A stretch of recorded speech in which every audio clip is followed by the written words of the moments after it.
इधर भोपाल में एक कार जलकर खाक हो गई है। ट्रांसफार्मर में आग लगने से कार चपेट में आ गई। एमपी नगर थाना क्षेत्र में ये कार खड़ी थी। फायर ब्रिगेड ने मौके पर पहुंचकर आग पर काबू पा लिया, लेकिन कार पूरी तरह से जल गई है। नुकसान हुआ है कार के मालिक को। तस्वीरें आप देखिए, ट्रांसफार्मर से जो निकली चिंगारी थी उसके चलते ये आग भड़की और आग ने कार को पूरी तरह से अपनी चपेट में ले लिया, खाक कर दिया आग ने इस कार को। फायर ब्रिगेड ने हालांकि मौके पर पहुंचकर आग को बुझाने की कोशिश की, लेकिन तब तक नुकसान हो चुका था, ये गाड़ी जल चुकी थी। मध्य प्रदेश के एमपी नगर का ये पूरा मामला, एमपी नगर थाना क्षेत्र की घटना। तस्वीरें भी आप देखिए, मौके पर काफी संख्या में लोग वहां पर नजर आए। जैसे ही कार में आग लगी, कार धू धू करके जलने लगी, लोगों की भीड़ इकट्ठा हो गई। पुलिस वहां पर पहुंची, फायर ब्रिगेड वहां पर पहुंची, दमकल के कर्मचारियों ने आग को बुझा लिया। ट्रांसफार्मर के चलते ये आग लगी है। मौके पर पहुंचकर आग पर काबू तो पा लिया गया, लेकिन कार जल गई है, नुकसान हुआ है, कार पूरी तरह से जलकर खाक हो गई।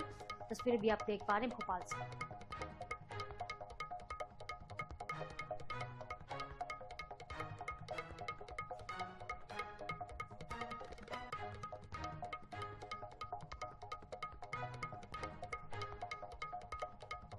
उज्जैन से अगली खबर, धार्मिक स्थल के विस्थापन को लेकर उज्जैन में बड़ा बवाल हो गया। मामूली विवाद ने देखते ही देखते हिंसा का रूप ले लिया। पंचमपुरा क्षेत्र में सड़क चौड़ीकरण के तहत अतिक्रमण हटाने की कार्रवाई चल रही थी। इसी दौरान दो पक्ष आमने सामने आ गए। बहस सीधे पथराव में बदल गई और इस पथराव में सब इंस्पेक्टर अंकित बनोत गंभीर रूप से घायल हो गए। उनके सिर पर चोट आई है, उन्हें अस्पताल में भर्ती करवाया गया है। जानकारी के मुताबिक कुछ लोगों ने मंदिर विस्थापन के लिए सहमति दी थी, लेकिन दो परिवारों ने विरोध किया। इसी बीच बजरंग दल के कार्यकर्ता भी मौके पर पहुंच गए। विवाद और बढ़ गया। स्थिति बिगड़ने पर पुलिस ने मोर्चा संभाल लिया। दो लोगों को कस्टडी में लिया गया। फिलहाल हालात काबू में है।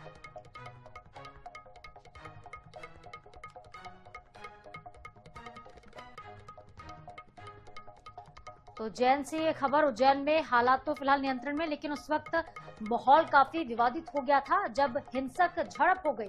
विशाल विस्थापन को लेकर मंदिर को देखिए विस्थापित किया गया था। उसके बाद इस इलाके में सब इंस्पेक्टर पर पत्थर बरसा दिए गए। पथराव में सब इंस्पेक्टर घायल हुए हैं, उनके सिर पर चोट आई है, अस्पताल में वो भर्ती। अतिक्रमण हटाने के दौरान मंदिर के विस्थापन को लेकर ये पूरी विवाद की स्थिति वहां पर बनी, लेकिन फिलहाल हालात नियंत्रण में है।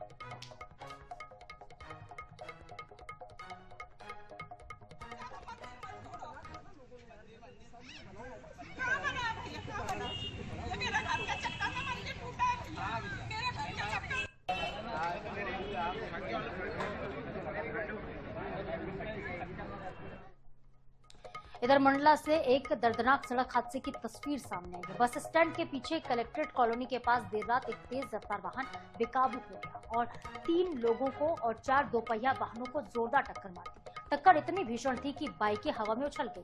मौके पर अफरा तफरी मच गई। इस हादसे में एक व्यक्ति की मौके पर ही मौत भी हो गई, जबकि 3 लोग गंभीर रूप से घायल हुए। घायलों को जिला अस्पताल में एडमिट करवाया गया। इस पूरे हादसे का सीसीटीवी वीडियो सामने, जो इस वक्त आप देख भी रहे हैं, आपकी स्क्रीन पर है। सोशल मीडिया पर ये वीडियो तेजी से वायरल है। जानकारी मिलने पर कोतवाली पुलिस वहां पर पहुंची। क्रेन की मदद से वाहनों को हटाया गया और आरोपी ड्राइवर को कस्टडी में लेकर मामला दर्ज किया गया है। तस्वीरें आप देखिए किस तरह से ये पूरी घटना हुई है। तेज रफ्तार में 4 दोपहिया वाहन क्षतिग्रस्त हुए। टक्कर के बाद जो बाइक थी वो हवा में उछल गई। तस्वीर आप देखिएगा, तेज रफ्तार से गाड़ी आती है और कई लोगों को रौंदती हुई कुचलती हुई निकल जाती है। कई बाइकें हवा में उड़ जाती है। कई जो लोग वहां पर खड़े थे उस सड़क पर, वो भी घायल हुए हैं। इस पूरे हादसे के बाद एक व्यक्ति की मौत हो गई है। हालांकि 3 लोग की हालत गंभीर, जिन्हें अस्पताल पहुंचाया गया है।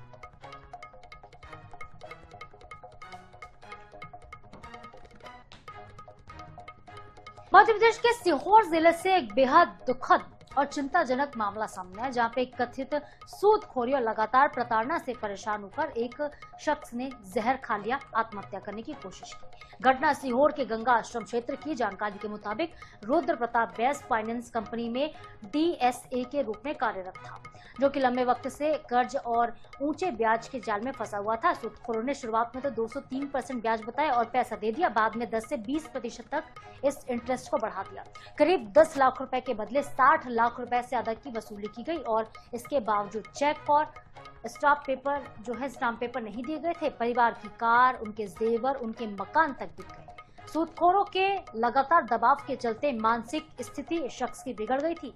3 अप्रैल की रात घर पर अकेले होने के दौरान रुद्र प्रताप ने कीटनाशक पी लिया और पत्नी ज्योति बैस ने प्रशासन से इस पूरे मामले में सख्त कार्रवाई की मांग की है। उन्होंने चेतावनी दी कि न्याय नहीं मिला तो दोनों बच्चों के साथ आत्महत्या करने पर मजबूर होंगी। सीएसपी ने बताया कि मामला कोतवाली थाने के संज्ञान में। ये घटना एक बार फिर से सूदखोरी के खिलाफ सख्त कानून और प्रभावी कार्रवाई की जरूरत को भी उजागर करती है।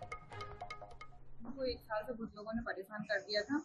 इस चक्कर में उन्होंने पाइजन ले लिया है। उनकी गंभीर स्थिति है, अभी भोपाल में एडमिट है वो, और मेरी सुनवाई नहीं हो रही। मैं मतलब अपनी शिकायत लेकर आई हूँ कि सर मेरी कुछ मदद करें, मेरे पति का इलाज भी करवाएं। उन जिन लोगों की वजह से मेरे पति की जान जोखिम में है, वहाँ पर आत्महत्या करने का प्रयास किया गया है।